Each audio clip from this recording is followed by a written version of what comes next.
isku soo noqod wanaagsan meel kastoo joogtaan waxaan idin leenahay caalamka ka joogtaan waxaan idin leenahay maalin qurux badan xilligan waxaan u malaynayaa qof walbaba xilli ayay u tahay maalin annakeenay u tahay hamiin dad kale u tahay subax saq dhexdad ay u tahay dhammaantiin waxaan idin leenahay xilli wanaagsan meel kastood caalamka ka joogtaan dal iyo dibadba waxaan idin leenahay mar kale kulanti wanaagsan soo dhawaada waa aniga iyo saaxiibkay Cabdiweli waxaana nagala socotaan halka aan ku leenahay YouTube-ka loo yaqaano Bulsho Production isku soo noqod wanaagsan saaxiibayaal maantay waxaan la wadaagi doonaa waxyaabo ama su'aalo badan oo runtii yani ay kamid yihiin waxyaabaha dhalinyarada oo kale ay u badan yihiin iyo waxyaabo la mid ah okay maadaama aan waxyaabahaas wadaagi doono saaxiibkay ayaa ila joogo marka soo dhawo Cabdiweli asagan ku soo dhaweynayaa hay Cabdiweli aad iyo aad mahadsan tahay saaxiib sare mataankaygi salaamatiin khiyaarata qiimaha badan iyo qadarinta mudano waqtiga soo inta meel ka soo joogtaan waxaan lahay waqti wanaagsan ayaan idin rajeynayaa hay maxaan ku dhahay saak Soomaaliya quraan macne barada saaka oo soo quraacday ma sha Allah gaarsiya laakiin farxad ay tamatay ha marka farxad daradeed baan wala xabada jaasha meesha ku jirta maleenaya aad u weyn ma sha Allah waa ku fahmaani wax ku fahmaana ka jiro moogtaa hay maxaan u haydaa galabta no ma sha Allah markooda asxaabta soo dhawaada aan ilaahay mar labaad halkan waa Bulsho Production okay Cabdiweli galabta waxaan rabaa inaan ku weydiiyo su'aalo runtii u dhaxeeya ama yani ku saabsan dadka qaasanta dadka Soomaalida su'aashaas waa laba su'aalood waxayna u kala socdaan dadka jooga magaalada iyo dadka jooga miyiga ugu horeynta su'aasha ugu horeydan ku weydiinaa waxa waayo dadka reer magaalka ama jooga magaalooyinka markay meel iskugu imaadaan maxaa kamid ah caqabadaha waxyaabaha yani ay la kulmaan tusaale dad markay isku imaadaan waan fahmi karnaa waxyaabo badan soo dhaxgelin karo marka tusaale ahaan waxaan ka rabnaa waxyaabaha ugu badan oo ay tahay inay iska fiiriyaan macnaheedu qof walba uu iska saxo oo caqabad ahaan marka la dhahayo maxaa kamid oo dhanka labada bulsho markay isku imaadaan qof miyiga ka yimid iyo qof magaalada jooga horta dadku waa isku eego isku luqad ah haddana waxay ku kala duwan yihiin yacni qof kasta beecada uu joogo markii aad hadda ka tagto magaalada kale oo baadiyaha tagto waxaad arkaysaa waxyaalo adiga aad ku cajabiyo markaad wax adiga markaas dhaqan ahaan aad u haysatay oo caadi oo ku cusbeen qof kale uu ku cusub yahay marka waxyaalaha badan inta badan dadka isku waxa dhanka waxaa kamid ah hadalka oo kale waxaa kamid oo kale dabcan qofku markuu guriga oo beec ku cusub yahay dabcan soo ula qabsado way adag tahay marka taas waxa waaye dhankaas waaye hadii dadka ay dabcan laga yaabaa qof waxa jiro iyo waqti dhow la qabsanayo iyo qodad aan la fahmeynin oo wixii beecada dadka hadalkooda xitaa marka qaar qof hadalka kula yaabaya jiro okay dhinaca kale marka la dhaho dadka reer miyiga maxaa kamid ah ayagana waxyaabaha u qaaska ah oo ayaga reer miyi ahaan markay meel iskugu tagaan yani khilaafka soo dhex galo kale inta badan maxaa kamid ah oo dadka reer miyiga reer miyiga qaaska ma sha Allah reer miyiga waxyaalo waxaa jiro inta badan waxba aan ahayn oo isku dagaalaan oo dad isku dilaan waxaa kamid ah dhanka oo isheeg maxaa la jiray markay noqoto يعني لما قف وكلا اسقوستay markay isqoostaa laba qof ma la xaliyo inta la xalin waxa laga yaabaa qof kale oo aan ila jooga aan qof maanta wax soo yeelay ana u tagay waxaan ku leeyahay wax ku soo yeelay kara qof kana wax soo gaarsiinaya marka waxay kamid tahay yani isfahan darri ama dabcan isku xirnaansho ay kamid tahay taas ay lafteeda Cabdiweli waxa dhahday markay xoogay laba qof oo kale ay meel iskugu tagaan ama ay isfahmi waayaan oo kale khilaaf soo dhex galo يعني waxaan u fahmay xoogay qaab maxaa la dhahaa Soomaali ahaan hiilin oo kale sax yani qofka inuu qofka kale hiilo laakiin soo lama dhihi karo waxyaabaha noocaas xoogay marka loo fiirsho dhinaca dadka reer magaalka ayaga way xaliyaan sax ayaga way xaliyaan hadii laba qof maanta istagaalaan asxaabta kale waa is xalinaa laakiin hadii maadaama ay xalinayaan ma la dhihin karaa xoogay dadka reer miyiga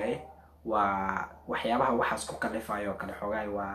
يعني isfaham la'aan iyo xoga yara jaahilnimo yar oo ku jirta sax ha inta badan waxa u badan isfahan darida oo qofka hadii uu fahmayo kale waxa dhibka iyo waxyaalaha waa caadi hada laba qof astagaalaya caadi isoo noqonaya saaxib waa dhacday afwan leh laakiin inta dadkaas wuxuu aaminsan yahay kala camal qofka khilaafka iyo waxyaalaha kale dad kala iimaanayo marka waxay ka mid tahay nooc adiga aan yara jaahilnimo camal ah ay ka mid tahay taasina أنا waxaan rabaa su'aal aan ku weydiiyo 3 su'aalood hadii ka banaan 3 su'aalood laba ma kaliya saxiib ma yadiga dhimaha haye su'aasha koowaad waxay tahay waxaan rabaa inaan ku weydiiyo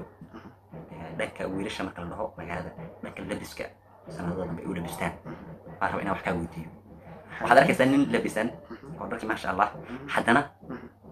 adii wax uu ka dhiman yahay markii qofku arkay qof weyn oo kale markuu arko wala yaabahay laakiin qofka dhalinyarta ah isaga loodka iyo asaga waxa aaminsan adiga fashion wax caadi inay ha midda kale dadka weyn hada wax ku wareema fashion aan ereyga fashion aan ka rabaa horto ereyga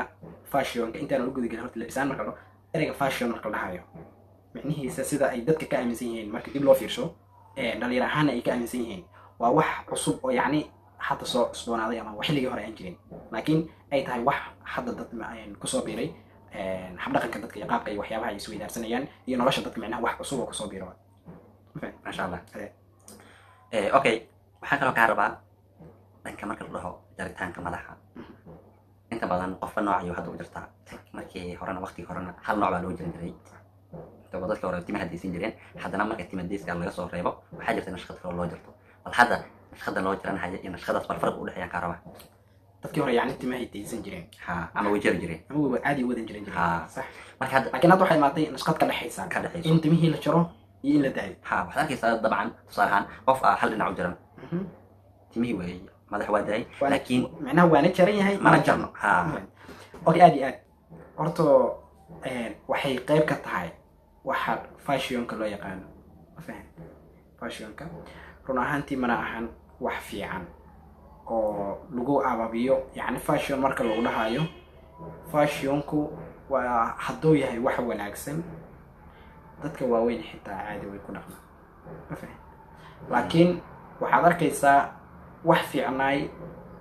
yani magac ahaan marka la dhaho way fiican yihiin haddana dhaqan ahaan marka la dhaho dhinaca xunna waa loo isticmaali karaa dhanka wanaagsanna waa loo isticmaali karaa marka fashionka waxyaabaha tinta hadda qaabka loo jaraayo dhalinyarada waa wax iska caadiya noqoto way jirtaa xilli lala yaabi jiray dhinaca kale cabdiweli horto waxyaabihii xilligii hore yacni ahaan jiray wax la yaaba ama wax lala yaabo oo ceeb ahaan jiray hadda waxay marayaan heer lagu faano tusaale ahaan fiiri xilliyadii hore marka la dhahayo dhinaca reer miyiga marka la dhaho dadka qof waxaa la arkaa xoogay dharkiisa oo kale oo jeexjeexan yahay iyo wax la mid ah waxaa la dhihi jiray war qofkan maxaa waaye dhar ma haysta miya waa aradan yahay sax laakiin hadda waxay maraysaa nin dhar cusub qabo oo dharkan jeexjeexan yahay macnaheedu yani waa fashion-ka ka mid tahay waa fashion-ka ka mid tahay haddana waa dhinaca san looma isticmaalin waxaa loo isticmaalay dhanka khaldan marka saasaan isdhihin karaa aniga fikradeyda gaaban ما شاء الله اوكي وحل سؤال كلا يدمان waxaan rabaa dhanka make up iyo marka la dhaho waxyaalaha isqurxinta iyo waxyaalaha isqurxinta waxaa loo yaqaan dhanka hablaha ama dumarka rag ma soo baxa soo wada hadda bariyaan dambe waxaa inta badan eriri geliyeyba make upkii raggi dumarkii magaalada ku qaariyeen meel kas markaad tagto baalki qaali waay صح قبليه وعبانايا هو عبانايا عبادكودا baxayo صح marka waxa ka jiro ragga mise waxa kula talan lahayd ragga isticmaalo waa make up kaas horta niyahow habeen dhexdaas anigoo iska isticmaalaya qadka internet iskaga jiro group يعني loo yaqaano groupka oo leeyahay channelka ama loo yaqaano bulsho production dadyaabo wax isweydaarsanaayo kaftan xoogay waa iska taqaanaa waa la kaftamaa dhalinyarada meesha u badneed waa la kaftamay marka xilligii waxaa soo baxay in gabdhihii ay dhahaan xoogay wiilashu waxay noo qaadiyeen make upkii iyo waxyaabo la mid wiilasha ruuxoodu waxay leeyihiin gabdhihii waxay nagu qaaliyeeyeen dharkiyo dhanka dhinacii dharkii wiilashii Surwaalada. ma fahanti marka xoogaa yara kaftana socday dhinaca kale marka la dhaho horta dhar waa iska caadi dhar waa wax yani la xiran karo waa la xiran karaa waa la xiran karaa Ay, laakiin waxaa jiro wax dadka dumarka u qaase wiilashana u qaase ma fahanti mega ako kale marka la dhahayo dumarku khaas u yahay waxaan dhihin karnaa wuxuu qaas u yahay dumarka maadaama ay sidaas tahay aniga ahaanteyda ma haboono horta wiil inuu inta meel tago oo make up iyo waxyaabo dumarka ismarmariyaan soo iibsado inuu jirkiisa mariyo okay ma laga yaabaa adiga kan maxamed ahaan inaad marsato make upkaas oo isticmaasho aniga aan isticmaalo ha ma laga yaabaa niyo lagama yaabo Asxaab badan. sababtoo ah waxaa waayo marka la fiirinayo make upka isticmaalkiisa saameyntiisana way badan tahay make upka marka la dhahayo xaqiiqiyin marka la dhaho waa la xitaa marka si loo fiirsho waa la kala yaqaanaa dumarka isticmaalo iyo dadka aan isticmaalin ma fahanta waa isku mid ma aha sax ma laga yaabaa adiga inaad isticmaasho hadda ma la dhihi karaa asxaab badan ilaa ninkan si laftiisa make up u isticmaalayba maya aniga maanan isticmaalin mana rabo inaan isticmaalo make up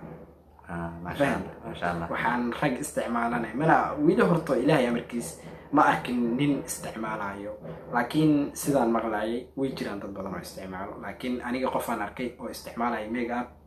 maynaan ark waxaan kula talinayaa sidoo kale asxaabta isticmaasho weliba dumarka iyo wiilasha iyo dhinac walbaba marka la dhaho make upka yani ma ahan horta wax fiican waxyaabo xunxun way ku jiraan ama chemical u dhibaayo jirkaaga saameyn ku leh waxyaabo uusan jirkaaga u adkeysan karin oo yani loogu talagelinba in yani jirkaaga uusan awood ama difaaca la eg uusan u lahayn way ku jiraan dhinaca kale